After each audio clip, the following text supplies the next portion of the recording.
Good morning दोस्तों। आज 23 जनवरी है और हम सुबह प्री ओपन के बाद ये बातें कर रहे हैं जिसमें 54 पॉइंट जो है मार्केट ऊपर खुला है। अब यहाँ समझने की ये बात है कि एज ए ऑप्शन बायर आपके पास सिर्फ 2 दिन है, 2 ट्रेडिंग सेशन है, एक आज का है और दूसरा 27 का। ऐसे में बहुत हाई रिस्क में जो भी आप पे करेंगे आप ये मान के चलिए वो टाइम वैल्यू है और टाइम के हिसाब से वो ख़त्म हो जाएगी।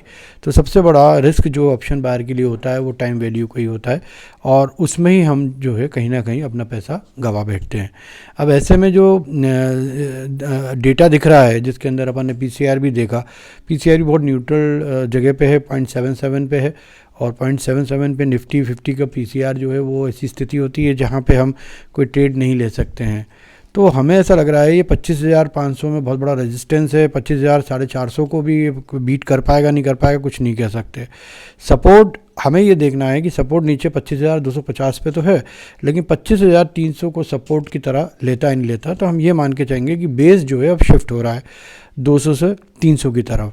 और उसके साथ साथ जो हमें देखने की ज़रूरत है वो हमारे जो हैवी वेट शेयर्स हैं जिसके अंदर हमने देखे हैं, 2 आइडेंटिफाइड किए हैं, एक इन्फोसिस और एचडीएफ। इन्फोसिस और एचडीएफसी में जो ओपन इंटरेस्ट है कॉल साइड में बहुत हैवी है और अगर हम इन्फोसिस की बात करेंगे तो वो 1660 के ऊपर शायद जाने ना दे।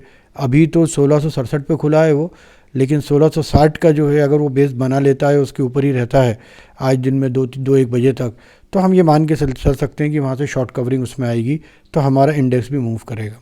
एचडीएफसी 930 के ऊपर निकलना बहुत मुश्किल है, अभी 920 पे खुला है, इसके ऊपर जाता है तो फिर 930 के ऊपर हम अप ट्रेंड देख सकते हैं।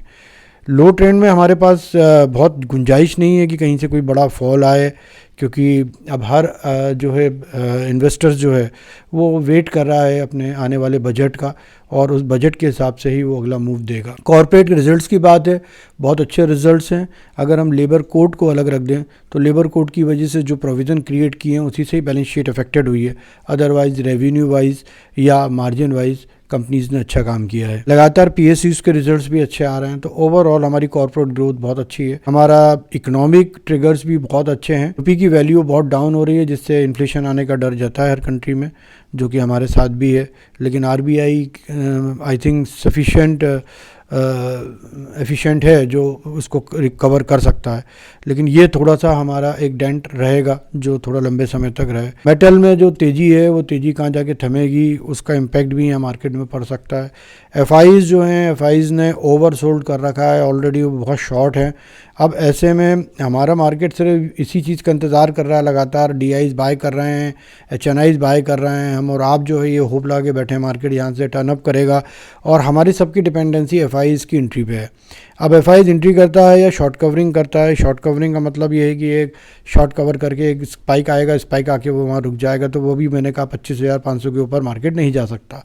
अब ऐसी स्थिति में हम ऑब्जर्व करेंगे आज 25,320 के आसपास रहता है तो हम नोटेड जोन में रहेंगे और हम 25,280 तक के सपोर्ट का इंतज़ार करेंगे। वहाँ पे अगर ये सपोर्ट दे के वापस ऊपर आता है तो हम फिर ऑब्जर्व करेंगे।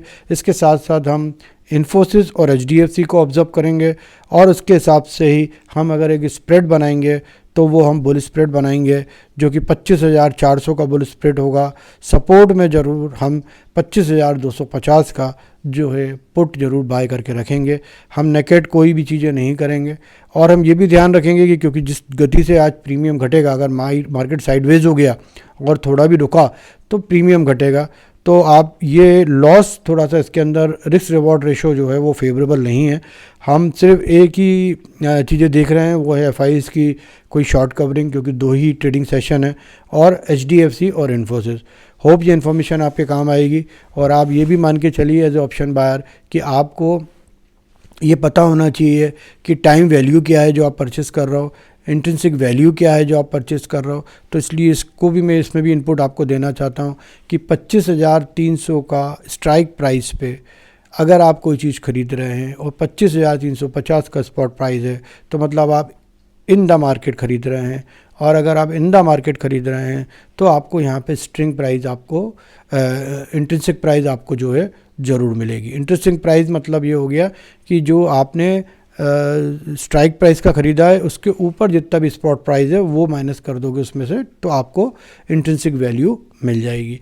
इसी तरीके से आप अगर out of the money purchase करते हो, मतलब 25,300 का स्पॉट प्राइस है और आप 25,400 का कोई स्ट्राइक प्राइस का कॉल ख़रीदते हैं, तो ये आउट ऑफ द मनी होता है, इनमें इंट्रिंसिक वैल्यू होती नहीं है। इसमें जो टोटल प्रीमियम आप पे कर रहे हो, मान के चलिए 160 रुपये आप पे कर रहे हो, तो टोटल 160 मतलब हो गया, जब वो 25,460 पे जाएगा तब आप ब्रेक इवन में आएंगे। तो टोटल 160 टाइम वैल्यू है जिसको आप लेके कैरी कर रहे हुए हैं, जो टाइम के साथ ख़त्म हो जाएगी। ये रिस्क हमेशा आप नोट करके रखिए और उसी हिसाब से आप ट्रेड कीजिएगा। Thank you so much, all the best. Please मेरी इन बातों का ध्यान रखिएगा। अभी न्यूट्रल है मार्केट, हम इसको ऑब्जर्व करेंगे और फिर एंटर करेंगे। थैंक यू सो मच, नमस्कार।